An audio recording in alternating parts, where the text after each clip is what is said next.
All right, I'm gonna tighten up all the oil pan bolts. I'm not gonna use a torque wrench because this is not like a lid gasket or nothing.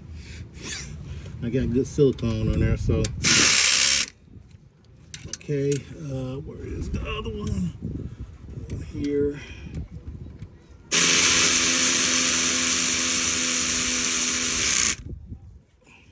And I also looked inside and checking all the silicone is sealing.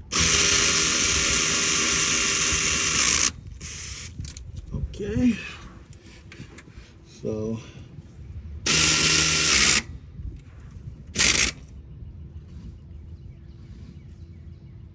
let me move it over here.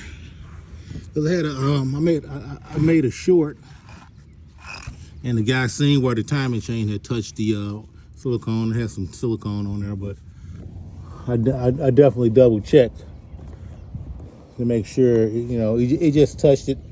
I probably put a little bit too much silicone on there too, so this over here more. No, which can't hurt anything, you know. Never have too much of a good thing. Okay.